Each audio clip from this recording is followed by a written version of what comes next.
Hello, my name is David O'Brien.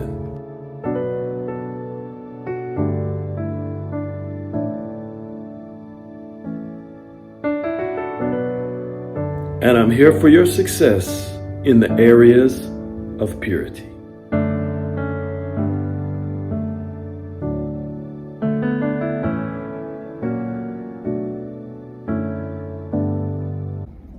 Hello, my name is David O'Brien. I am your purity doctor, and I'm glad to have you here again with me for another episode of the Purity Forum. I have an amazing topic to present to you today, and it is man's sexuality versus spirit.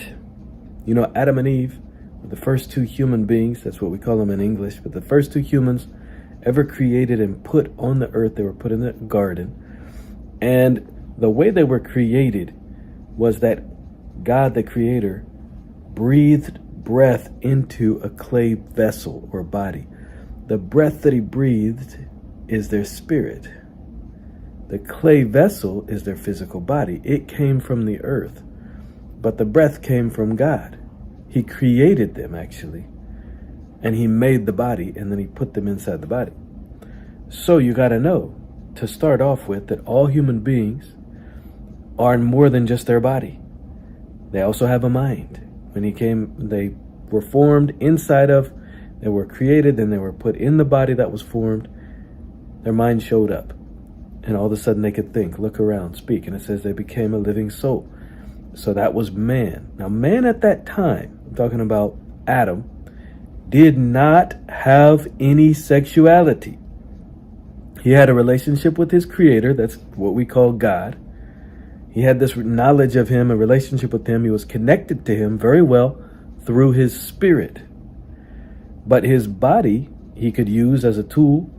You know, he used it to walk around the earth and do things that he was supposed to do in his domain on earth. So his body's very important. But it had no sexuality until later, when God took Eve out of Adam. Adam was the first mankind. He wasn't a male. He was unisex, or no sex, but he was created in the image of God, in the likeness of God, well, image of God specifically, and God took part of him out of his body, and that was his side, and then formed Eve out of that. Now, when it says that God breathed into Adam, the Bible usually in English says the breath of life. Sometimes you got to look up the original languages on these things, because actually what it really said is the breath of lives, more than one.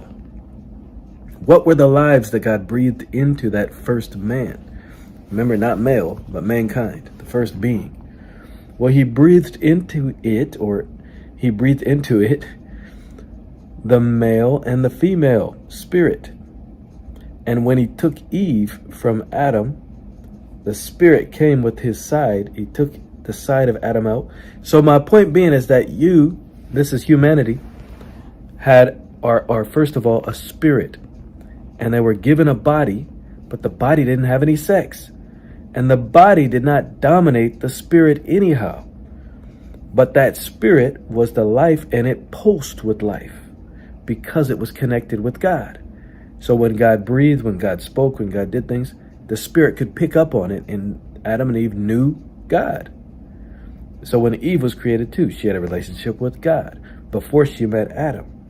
So her body also, at that time when God created Eve and created Adam, they were sexual beings now. Adam being a male, Eve being female, sexual beings. And inside of them, again, was that same spirit. The spirit didn't change when they went from asexual to sexual. The spirit was the same, didn't move, didn't change. And it was, again, their guiding force. It was the power, the life inside of the body. And their mind is a tool for the earth and for just recording information. So now, when Adam met Eve, they met. That's the beginning of first marriage, then sexuality. And the sexuality was awesome. It's exquisite. I mean, God created it. He knows what He's doing. If you look scientifically at it, the way that it all works, it's amazing. But what you want to understand and what you need to know, again, I'm going to say it one more time, is that man was created, first of all, without a sex. He wasn't male or female, and without sexuality. But he was still a man. He was still mankind. He was made in the image of God, and he was breathed the breath into that being. That breath made him alive. And it had nothing to do with sexuality.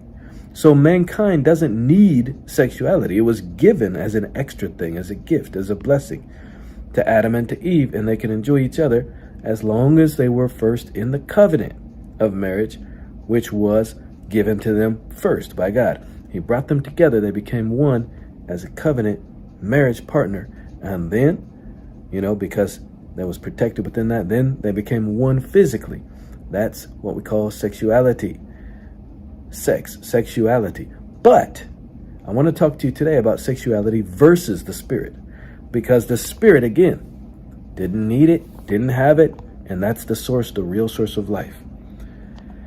Now, when Adam and Eve disobeyed God, and they both did for different reasons. Someday I'll teach you about that, most likely, because I must. Because Adam didn't leave God. He didn't disobey God for the fruit. He wasn't deceived like Eve was. Eve was deceived by the serpent, and she ate the forbidden fruit.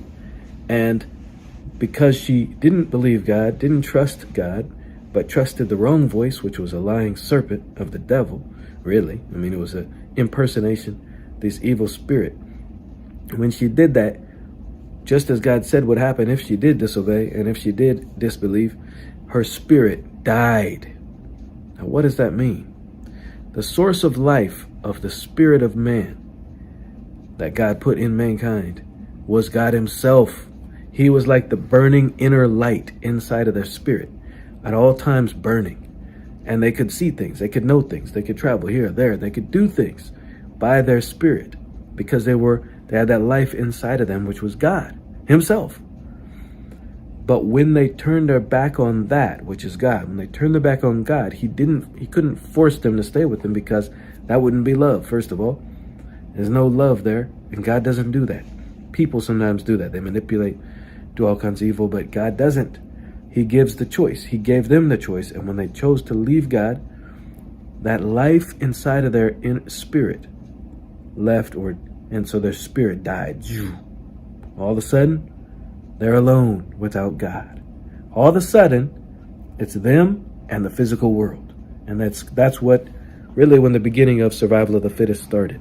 They turned away from God and their spirit died. Now, when God sent the Lord Jesus, and he was born of a virgin, that means he wasn't born of a male, meaning his physical dad who raised him, his name's Joseph, had never been together with his wife, Mary. And they were engaged, but they weren't married yet.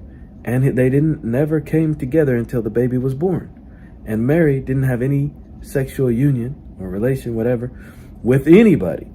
But she had a baby. That's the Lord Jesus. He was a miracle baby.